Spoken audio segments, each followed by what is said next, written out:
मार्क्सवाद असं सांगतो की workers of the world unite, ते राष्ट्रवाद मानत नाहीत. आणि मी प्रथमच खुलासा करतो की ही त्यांच्यावरची टीका नव्हे, हा त्यांचा मतप्रवाह आहे, त्यांची ही विचारधारा आहे. दुसरा जो गट आहे तो असं मानतो की जगातले सगळे मुसलमान हे एक राष्ट्र आहे. त्याला उम्मा किंवा उम्मत असं म्हणतात. आणि आपलं एक राष्ट्र असल्यामुळे स्वाभाविकच त्यांचा भारतातला जो राष्ट्रवाद आहे, जो हिंदू राष्ट्रवाद आहे, त्याला विरोध असतो. आता हे जे दोन गट आहेत, मार्क्सवाद आणि आपण या दुसऱ्या गटाला जिहादी गट म्हणू, याचं कारण असं आहे की तो आता तलवारीनं करता येणं शक्य नसलं तरी तो वाणीनं आणि लेखणीनं करता येतो आणि केला जातो. ते वस्तुतः एकमेकांच्या स्वाभाविक विरोधक आहेत. कारण मार्क्सवाद धर्म मानत नाही आणि इस्लामखेरीज इतर कुठल्या धर्माला मान द्यायला तयार नाही. यासंबंधी मी भारतरत्न डॉक्टर बाबासाहेब आंबेडकर यांचं Pakistan and the partition of India या पुस्तकात त्यांनी जे लिहिलं आहे, आपण सविस्तर कोणीही वाचावं. मी फक्त एकच वाक्य सांगतो, ते आहे, India cannot be the common motherland of the Hindus and the Musalmans. आणि त्याचप्रमाणे दुसऱ्या एका ठिकाणी त्यांनी लिहिलं आहे, असं पुष्कळ लिहिलं आहे त्यांनी. दुसऱ्या एका ठिकाणी त्यांनी लिहिलं आहे, Islam can never allow a true Muslim to adopt India as his motherland and regard a Hindu as his kith and kin. हे झालं बाबासाहेब आंबेडकरांचं. मार्क्स संबंधी त्याचा 1854 साली त्यानं लिहिलेला एक निबंध गेल्या थोडे दिवसांपूर्वीच मला एका मित्रांनी दिला. त्याचं नाव आहे declaration of war on the history of the eastern question. त्यातलंही एक वाक्य मी वाचून दाखवतो. The Quran and the Musalman legislation, Musalman legislation म्हणजे शरीयत. The Quran and the Musalman legislation emanating from it reduce the geography and ethnography of the various people to the simple and convenient distinction of two nations and of two countries, those of the faithful and of the infidels. म्हणजे थोडक्यात असं की faithful म्हणजे मुसलमान आणि काफिर म्हणजे जे मुसलमान नाहीत ते, ही दोन वेगळी राष्ट्र आहेत. हे मार्क्सनं 1854 साली लिहिलं आहे. तेव्हा त्याचं श्रेय सावरकरांना देण्याचं काही कारण नाही. सावरकरांच्या जन्माच्या 30 वर्षपूर्वी हे मार्क्सनं सांगून ठेवलं आहे. आणि ते खरंही आहे. कारण कुराणात असं सांगितलेलंच आहे की काफिरांना आपले मित्र मानू नका. मी गेली जवळपास 7 वर्ष कुराण रोज वाचतो म्हणून सांगतो. आता हे जे दोन गट आहेत त्यांचा हिंदू राष्ट्रवादाला विरोध असतो किंवा राष्ट्रवादाला विरोध असं म्हणतो मला वाटल्यास. तो विरोध लेखणीच्याद्वारे किंवा क्वचित वाणीच्याद्वारे ते कसं काय करतात. हिंदू राष्ट्रवाद म्हणजे तरी मुळात काय आहे, तर हिंदूंमधली एकजूट. आता या एकजुटीचा एक मोठा आधार असा आहे की फार प्रदीर्घ काळ इस्लामी राजवटींमध्ये हिंदूंवर जे अत्याचार झाले त्यामुळे हिंदू समदुःखी आहेत. जसं काशी विश्वनाथाचं देऊळ औरंगजेबानं पाडलं तेव्हा फक्त काशीमधल्याच हिंदूंना दुःख झालं असं काही नाही आहे, भारतभरच्या हिंदूंना दुःख झालं. तेव्हा हे समदुःखी हिंदू असल्यामुळे त्यांच्यामध्ये एकजूट निर्माण व्हायला तो एक आधार तयार होतो. आणि म्हणून हा जो गट आहे मार्क्सवादी आणि जिहादी, ते असे काही अत्याचार हिंदूंवर झालेच नाहीत अशी इतिहासाची मांडणी करतात. म्हणजे देवळं पाडणं असेल, स्त्रियांवरचे अत्याचार असतील, बायका मुलांना गुलाम म्हणून विकलं जाणं असेल, कत्तली असेल, ते म्हणतात की यातला कुठलाच असा काही अत्याचार झालेला नाही. आणि कदाचित झाला असलाच तरी त्याला धर्म कारणीभूत नव्हता अशी त्यांची मांडणी असते. दुसरा एक प्रयत्न ते करतात की हिंदू समाजामध्ये एकजूट निर्माण होऊ नये म्हणून प्रयत्न करणं, म्हणजे विघटन कसं जास्तीत जास्त होईल ते पाहणं. आणि त्याच्याकरता हिंदू समाजात स्वाभाविक भंग रेषा इंग्लिशमध्ये ज्याला म्हणतात फॉल्ट लाईन्स आहेत, ज्या विविध जातींमुळे आहेत आणि प्रांत भाषा यांच्यामुळे सुद्धा आहेत. आणि त्याकरता त्यांना फारसं काही करायला लागत नाही. हिंदूच त्यांना त्या बाबतीत पुरेशी मदत करतात. हा एक प्रमुख गट आहे. दुसरा जो गट आहे तो यातनंच निर्माण होणार आहे. ते लोक आहेत जे आपले हितसंबंध जपण्याकरता ही जी रूढ अभ्यासक्रमांमधून पाठ्यपुस्तकांमधून प्रस्थापित झालेली विचारधारा आहे तिचं अनुसरण करत राहणं. कारण ते न केलं तर आपल्याला प्राध्यापक म्हणून नोकरी मिळणार नाही, आपल्याला बढती मिळणार नाही, आपल्याला लाखो रुपयांच्या फेलोशिप स्कॉलरशिप्स मिळणार नाहीत, आपल्याला देशात परदेशात निरनिराळ्या कॉन्फरन्सेसना बोलावणार नाहीत. तेव्हा आपण आपलं मुकाट्यानं जी प्रस्थापित विचारधारा ही आहे तिच्याप्रमाणे बोलावं, तिच्याप्रमाणे लिहावं, असा आपला हितसंबंध जपण्याकरता ते प्रयत्न करतात. तिसरा जो गट आहे तो पाठ्यपुस्तकांपलीकडे काही वाचत नाही आणि त्यामुळं तो निरागस म्हणा, भाबडे म्हणा, भोळे म्हणा अशा वर्गात मोडतो. काही लोक त्यांना मूर्ख म्हणणं पसंत करतात, पण मी भाबडे म्हणणं पसंत करतो. याच्या खेरीजही काही गट आहेत, त्यांची उदाहरणं मी देणार नाही आहे, पण याला किती वेगवेगळ्या छटा आहेत त्या लक्षात याव्यात म्हणून सांगतो. प्रख्यात इतिहासकार रमेशचंद्र मुजुमदार, जे R.C. मुजुमदार म्हणून प्रसिद्ध आहेत, ते history and culture of the Indian people या मालेचे प्रमुख संपादक होते. त्याच्या 6व्या खंडाच्या प्रस्तावनेत त्यांनी याविषयी लिहिलं आहे. आणि त्यांनी असं लिहिलं आहे की काही लोकांची अशी भावना होती की इंग्रजांपासून स्वातंत्र्य मिळवायचं तर हिंदू आणि मुसलमानांमध्ये एकजूट असणं आवश्यक आहे आणि ती एकजूट जर असायला पाहिजे असेल तर त्यानुसार आपण इतिहास लिहिला पाहिजे. या भावनेपोटीही विपरीत इतिहास लिहिला गेला.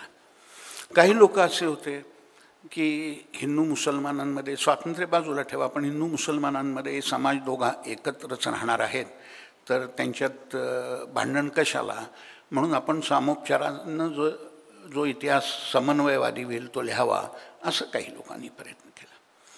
एक आणखी एक प्रकार आहे की ज्यांना काही गोष्टी जिव्हारी लागल्या आणि त्यामुळं त्यांनी त्या आपल्या लेखणीद्वारे वेगळ्या प्रकारे पुसून टाकण्याचा प्रयत्न केला, भावनांनी केला. मी एकच उदाहरण सांगतो. चांद बर्दाईचं पृथ्वीराज रासो म्हणून काव्य, आपण अनेकांनी गोष्ट ऐकली असेल की पृथ्वीराजानं शेवटी मोहम्मद घोरीला शब्दभेद करून ठार मारलं, अशी कथा त्या काव्यात सांगितली. ती खरी नाही आहे. जे स्वतःला करता आलं नाही किंवा पृथ्वीराजाला करता आलं नाही ते चांद बर्दाईनं या काव्यातनं त्याच्याकडून करवलं आहे. अशी निरनिराळी कारणं आहेत की ज्याच्यामुळं माणसं विपरीत इतिहास लेखन करतात, असत्य लेखन करतात. याची काही उदाहरणं मी देतो. उदाहरणं अनेक आहेत, न संपणारी आहेत, पण देतो. आणि ही जी उदाहरणं आहेत ती आपल्याला असं दिसेल की एक एक जण परत परत जेव्हा त्याच प्रकारे चुका करत राहतो तेव्हा आपल्याला लक्षात येतं की या चुकून झालेल्या चुका नाही आहेत, या हेतुपुरस्सर केलेल्या चुका आहेत, कारण त्या एका विशिष्ट दिशेनं केलेल्याच चुका आहेत. त्यामुळे एकेकाची जास्त उदाहरणंही मी देऊ शकेन, पण मी आत्ता आधी एक एक उदाहरण देतो आणि जर वेळ थोडासा राहिला तर आणखी उदाहरणं देईन. पहिलं उदाहरण देतो मी. बनारसी प्रसाद सक्सेना हे अलाहाबाद युनिव्हर्सिटीत प्रोफेसर होते आणि इंडियन हिस्ट्री काँग्रेसच्या वतीनं एक ग्रंथमाला प्रसिद्ध करण्यात आली. अनेक खंड आहेत तिचे. ए कॉम्प्रिहेन्सिव्ह हिस्ट्री ऑफ इंडिया. त्याचे संपादक आहेत मोहम्मद हबीब, म्हणजे जे अलीगडचे प्रसिद्ध प्राध्यापक आहेत इरफान हबीब, त्यांचे वडील. आणि दुसरे संपादक आहेत खलीक अहमद निजामी. त्या ग्रंथांमधली प्रकरणं निरनिराळ्या लोकांनी लिहिली आहेत. अल्लाउद्दीन खिल्जीवरचं जे प्रकरण आहे ते बनारसी प्रसाद सक्सेनानी लिहिलं आहे. आता अल्लाउद्दीन खिल्जीच्या वर एक ग्रंथ आहे, त्याचं नाव आहे खजाइनुल फुतूह, म्हणजे विजयांचे खजिने, फारसीत आहे. लिहिणारा आहे प्रसिद्ध कवी अमीर खुसरो, पण हा गद्यग्रंथ आहे हा खजाइनुल फुतूह. 1301 साली अलाउद्दीन खिलजीनं चितोड काबीज केला. त्याविषयी खजाइनुल फुतूहमध्ये असं लिहिलं आहे की त्यावेळेला तो लेखक म्हणजे अमीर खुसरो अलाउद्दीन खिलजीबरोबर होता. तो प्रत्यक्षदर्शी साक्षीदार आहे. आणि तो असं सांगतो की अलाउद्दीन खिलजीनं असा हुकूम दिला की सापडेल त्या हिंदूला कापून काढा. आणि त्याप्रमाणे त्या दिवशी 30,000 लोक ठार मारण्यात आले. बनारसी प्रसाद सक्सेना यांनी अलाउद्दीन खिलजीवरचं त्यांचं जे प्रकरण आहे त्या प्रकरणात या प्रसंगाचं वर्णनाचा आधार म्हणून खजाइनुल फुतूह हाच ग्रंथ सांगितला आहे. पण त्यांनी असं लिहिलं आहे की अलाउद्दीन खिलजीनं संतापून 3000 मुकद्दम्स हे त्यांनी अवतरणात घातलेले शब्द आहेत. 3000 मुकद्दम आपण मराठीत मुकादम म्हणतो, म्हणजे म्होरक्या पुढारी. तो मूळ अरबी शब्द आहे मुकद्दम. तर 3000 मुकद्दम्स ठार मारण्याचा हुकूम दिला असं बनारसी प्रसाद सक्सेना यांनी लिहिलं आहे. या त्यांच्या एका वाक्यात 3 असत्य आहेत. पहिलं असत्य हे आहे की अलाउद्दीन खिलजीनं सापडेल त्या हिंदूला कापून काढा असा हुकूम दिला होता. मुकद्दमांना कापून काढा असा हुकूम दिलेला नव्हता. तसं खजाइनुल फुतूहमध्ये म्हटलेलं नाही आहे. त्यांचा दुसरं असत्य असं आहे की अलाउद्दीन खिलजीनं काही उद्दिष्ट ठरवून दिलं नव्हतं की 30 हिंदू ठार मारा, 300 हिंदू ठार मारा, 3000, 30,000 असं काही उद्दिष्ट ठरवून दिलं नव्हतं. सापडेल त्या हिंदूला ठार मारा. आणि मुळात खजाइनुल फुतूहमध्ये हिंदू असाच शब्द आहे असा त्याचा हुकूम होता. आणि त्या दिवशी 30,000पर्यंत ती संख्या पोचली.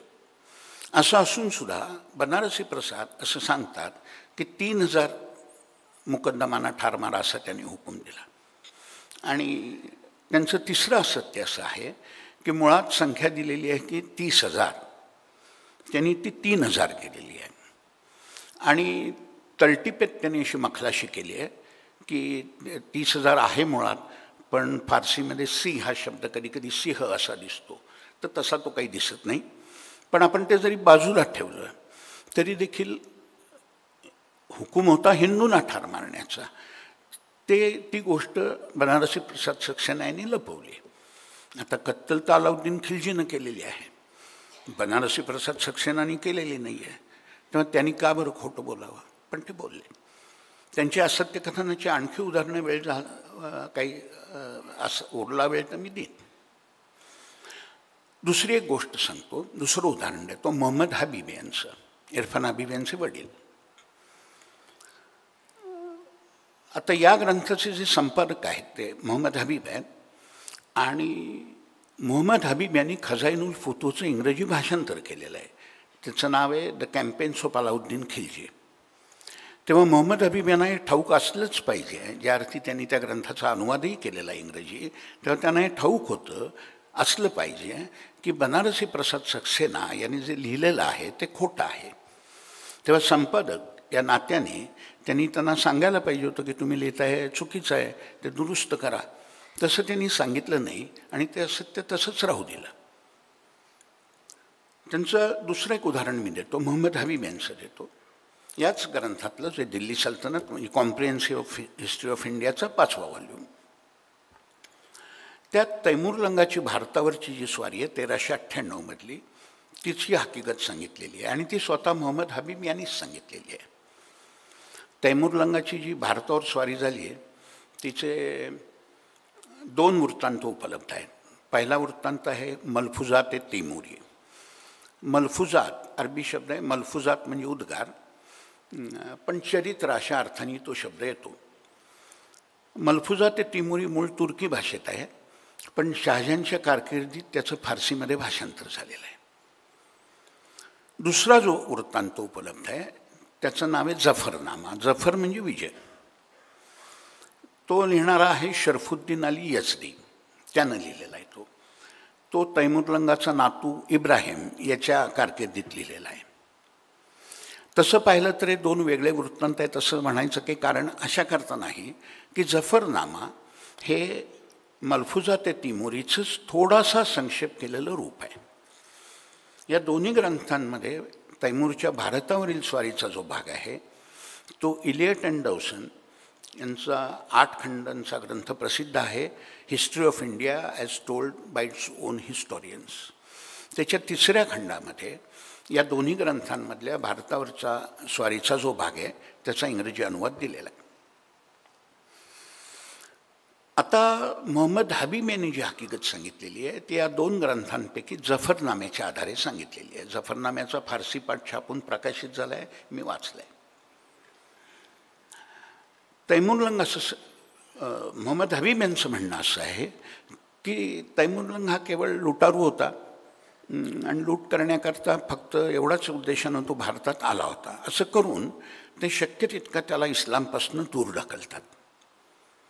स्वतः तैमूरलंग असं सांगतो मलफुजात तिमुरीमध्ये आणि जफरनाम्यामध्ये इथे आलेलं आहे आणि 1-2 ठिकाणी नाही तर 10 ठिकाणी सांगतो की हा माझा जिहाद आहे. आणि कशाकरता केला आहे हा जिहाद, तर भारतातले जे त्यावेळची दिल्ली सल्तनत होती त्यातला शेवटचा तुघलक सुलतान होता महमूद तुघलक,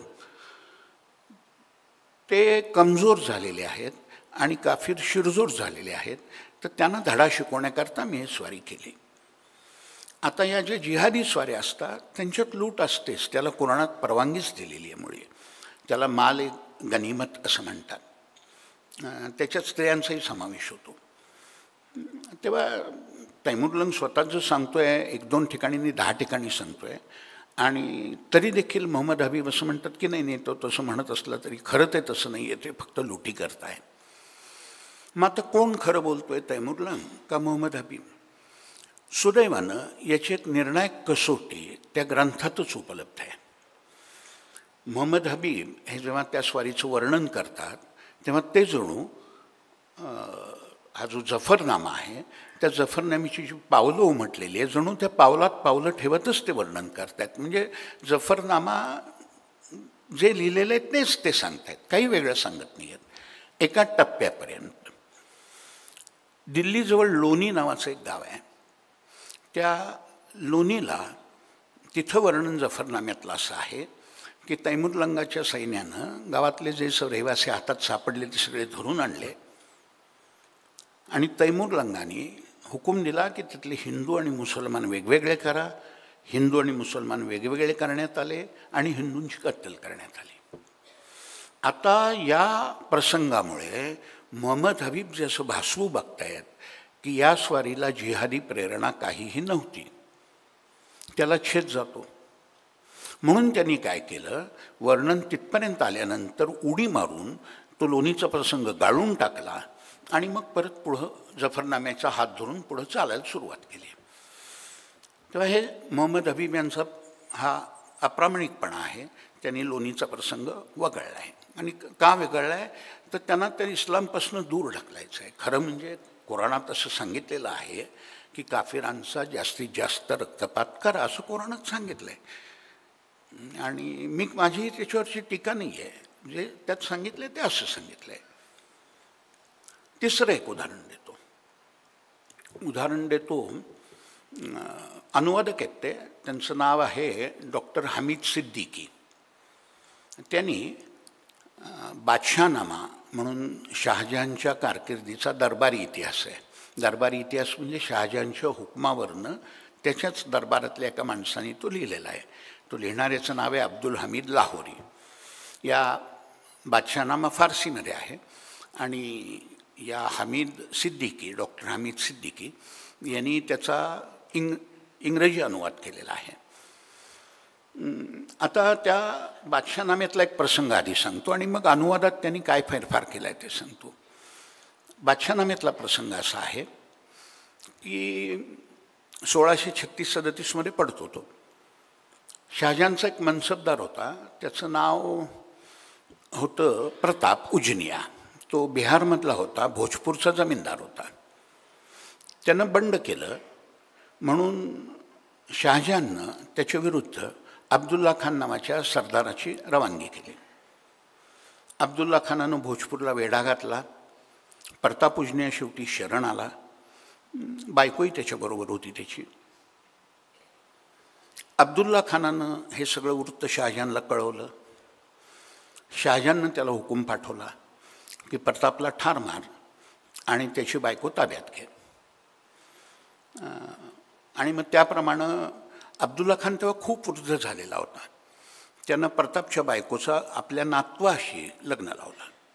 ही सगळी हकीकत बादशाहनाम्यात सांगितलेली आहे. आणि तिथं त्या स्त्रीचा 3 ठिकाणी उल्लेख आलेला आहे. एकदा उल्लेख आला आहे प्रतापउजन्या जेव्हा शरण आला त्यावेळेला तो बायकोला त्याच्या बायकोबरोबर होती, हा एक उल्लेख आला आहे.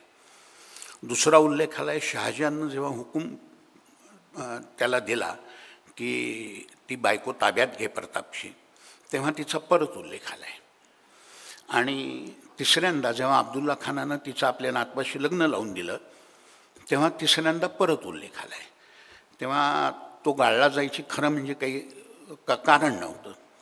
पण सिद्दीकींनी काय केली युक्ती, सिद्दीकीनं या प्रसंगातनं त्या स्त्रीचा उल्लेखच वगळून टाकला. बाकी सगळी हकीकत तशीच दिली पण त्या स्त्रीचा उल्लेख वगळला. जणू खून शाबित होऊ नये म्हणून प्रेतच गायब केलं.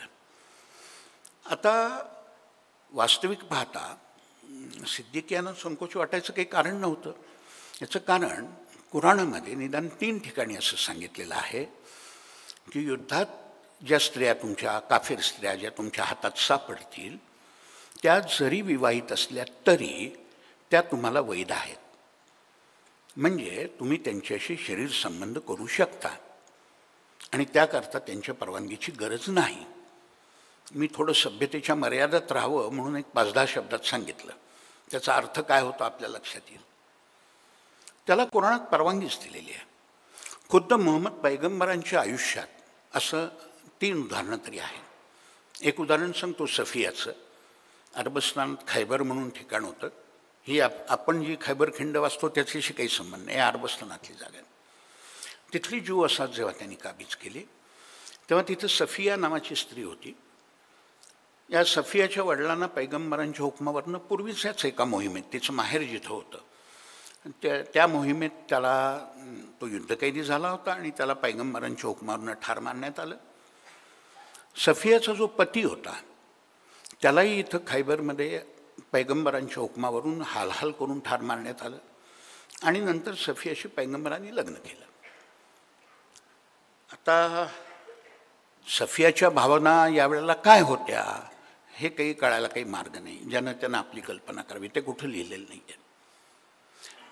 सांगण्याचा मुद्दा असा आहे की शहाजहाननं जे काही केलं ते इस्लामला धरून होतं, इस्लामला सोडून नव्हतं. तेव्हा सिद्दीकी यांना ते का लपवावं असं वाटलं त्याचा माझा अंदाज असा आहे की त्यांना हे मगाशी मी सांगितलं की त्या जेहादी वर्गातले मार्क्सवादी वर्गातले अशा त्यांना असं वाटतं की या गोष्टी लपवाव्यात म्हणून त्यांनी लपवलं असेल. मी सिद्दीकी यांचं उदाहरण दिलं. आणखी एक उदाहरण मी देतो. ते इतिहासकार आहेत, त्यांचं नाव आहे हारून खान शेरवानी. त्यांनी द बहमनीज ऑफ द डेक्कन नावाचं पुस्तक लिहिलेलं आहे. ज्या सुलतानाविषयी मी सांगणार आहे त्याचं नाव शमसुद्दीन मुहम्मद तिसरा, 15व्या शतकातला आहे. थोडक्यात हकीकत अशी आहे की त्यांनी एके ठिकाणचा किल्ला काबीज केला आणि किल्ला काबीज झाल्यावर किल्ल्यात जे देऊळ होतं ते पाडून टाकलं. तिथल्या ब्राह्मणांना म्हणजे पुजाऱ्यांना आणि इतर सेवेकऱ्यांना ठार मारलं. जे पाडलेलं देऊळ होतं तिथं मशीद बांधायला सुरुवात केली आणि तिची पहिली बांग त्यानं सुलतानानं स्वतःच दिली. असं सगळं वर्णन तारीख-ए-फिरिश्ता नावाच्या ग्रंथात केलेलं आहे. त्यानं जेव्हा हे कृत्य पार पाडलं तेव्हा त्याचा वजीर, आपण पाठ्यपुस्तकामध्ये येतं त्याचं नाव महमूद गावान, यानं त्याला अशी विनंती केली की तुम्ही धर्मपालनाकरता काफिरांना ठार मारलं म्हणून तुम्ही आता गाझी असं बिरूद स्वतःकरता धारण करा. आणि त्याप्रमाणे त्यानं केलं. हारून खान शेरवानीनं तारीख-ए-फिरिश्ताची मी जी प्रत वापरली त्याच प्रतीच्या आधारे, म्हणजे तीच आवृत्ती, त्या आवृत्तीच्याच आधारे आणि तेच पृष्ठ क्रमांक देऊन हा प्रसंग सांगितला आहे. पण कसा सांगितला आहे?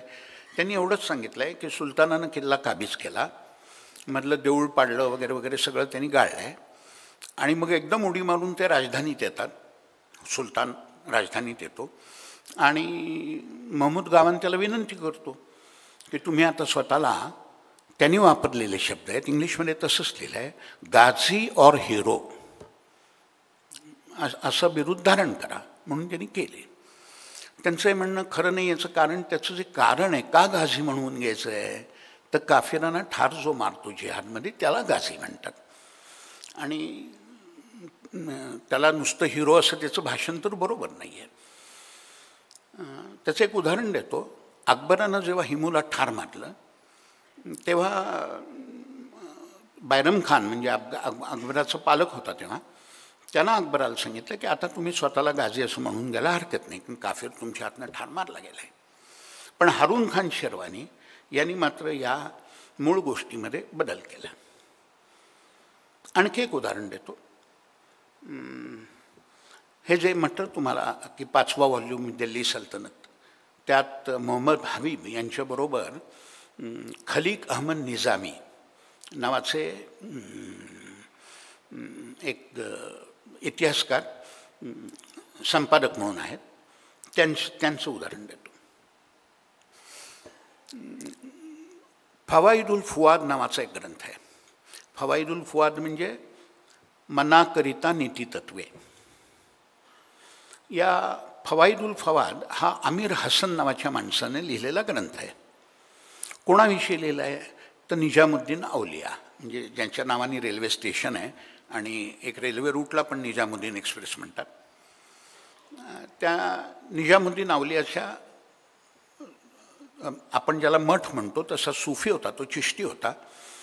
त्याच्या खानक्यामध्ये म्हणजे मठामध्ये त्याचा हा शिष्य जात असे अमीर हसन, आणि तो त्यावेळेला त्याचे मुर्शिद म्हणजे गुरु जे काही बोलत असत, काही कृती करत असत, ते सगळं तो लिहून ठेवत असे एका वहीत. त्याचंच त्याने यापुढं फवाईदुल फुआद म्हणून ग्रंथ केला. निजामुद्दीनला माहिती होतं की आपला शिष्य आपल्या कृती लिहून घेतोय. निजामुद्दीननं वाचूनही पाहिल्या होत्या. त्याच्यातला हा प्रसंग आहे फवाईदुल फुआदमधला. त्याचं फारसी टेक्स्ट प्रकाशित झालं आहे, उर्दू अनुवाद प्रकाशित झाला आहे, इंग्रजी अनुवाद पण प्रकाशित झाला आहे. तो प्रसंग असा आहे की एक दिवस मठामध्ये एक मनुष्य बेफाम होऊन आणि हातात सुरा घेऊन मठामध्ये येतो. तेव्हा लोक त्याला पकडून निजामुद्दीन औलियापुढं आणतात. निजामुद्दीन औलिया त्याला असं सांगतो की तू अशी शपथ घे की मी कुणाही मुसलमानाला इजा करणार नाही. तो घेतो तशी शपथ. तेव्हा निजामुद्दीन औलिया सांगतो की आता याला सोडून द्या, आणि त्याला खर्चाकरता पैसेसुद्धा देतो. याचं भाषांतर निजामुद्दीन औलिया मॉरल्स फॉर द हार्ट अशा नावानं ब्रूस लॉरेन्स नावाच्या गृहस्थांनी केलं आहे, आणि भाषांतर बरोबर केलेलं आहे, चुकीचं केलेलं नाही. निजामुद्दीनने जी शपथ घ्यायला सांगितली होती ती अशीच होती की मी कुणाही मुसलमानाला इजा करणार नाही, अशीच शपथ होती.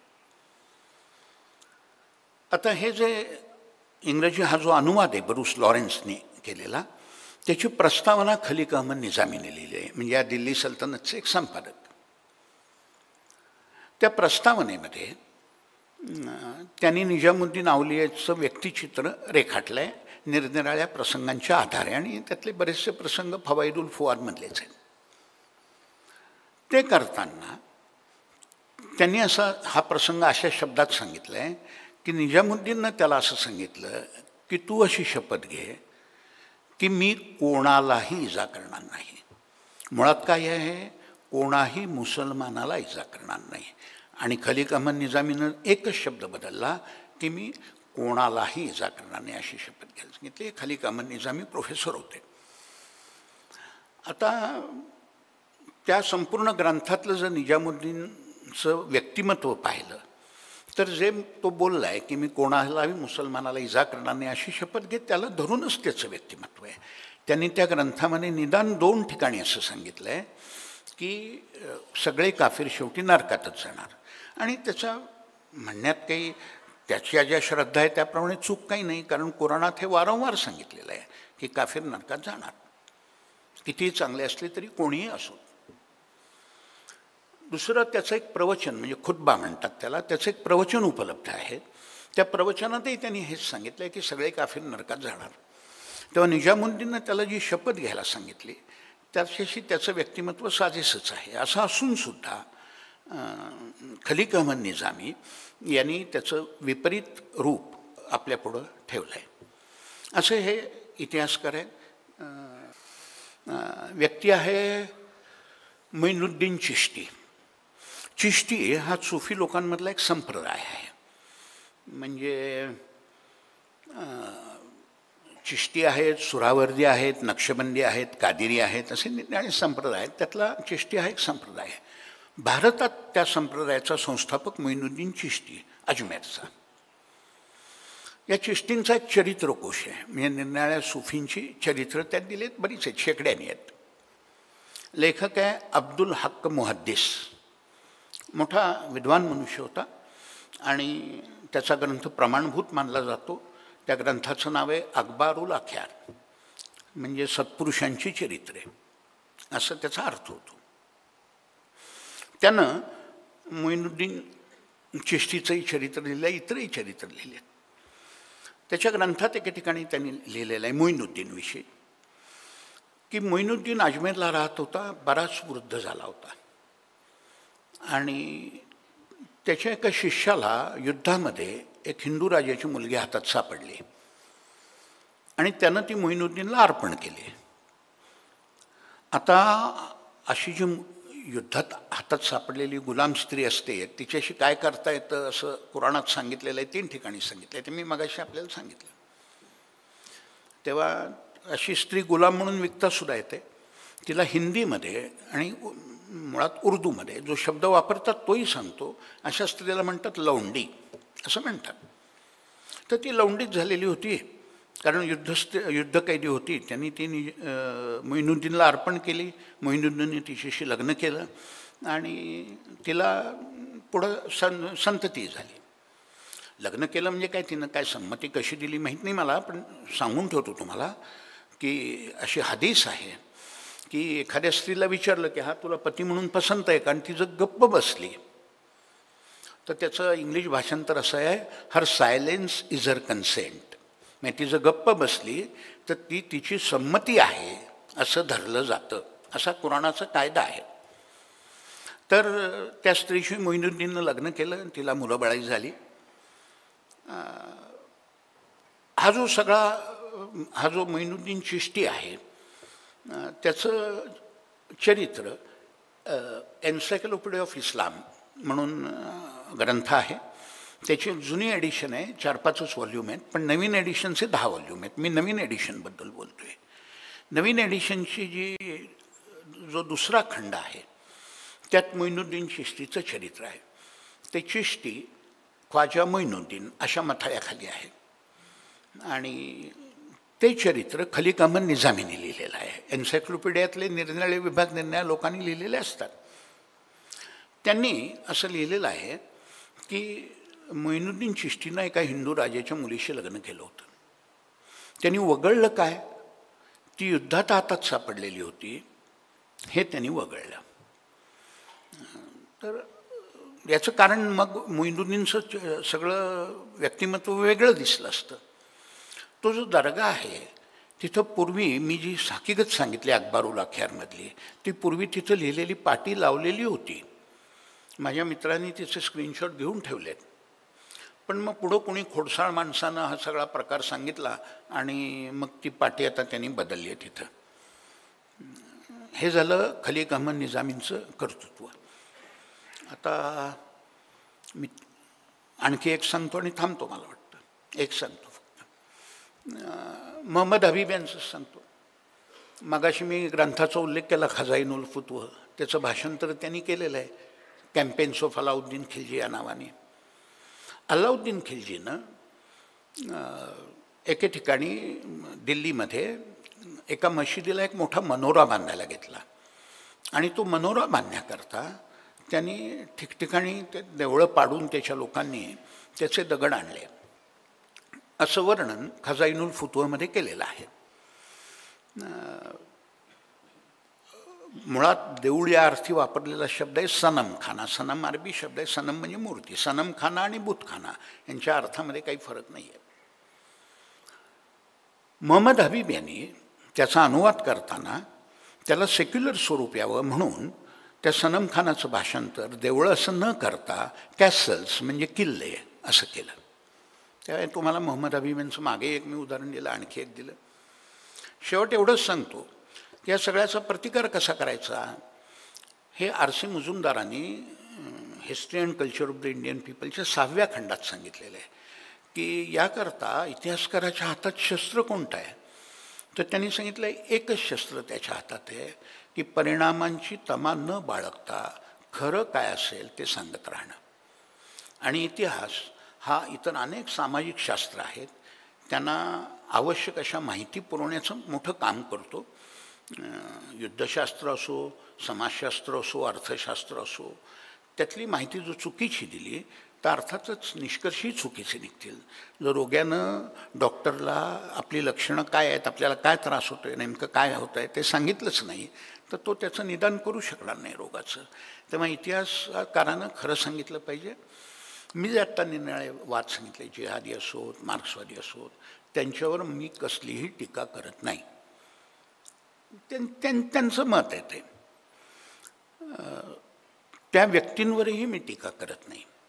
मी कशावर टीका करतो म्हणजे मी हेत्वारोप करत नाही. हा मनुष्य अमुक आहे, अमुक जातीचा आहे, अमुक धर्माचा आहे म्हणून तो असं खोटं बोलतो असं मी म्हणत नाही. कारण तो खरं बोलला तर ते खरं असेल ते खरंच आहे ना. मी टीका करतो ती त्याच्या विधानावर करतो, व्यक्तीवर नाही. आणि आत्तासुद्धा मी ज्या टीका केल्या त्या आपण याच दृष्टिकोनातनं त्याकडं पाहावं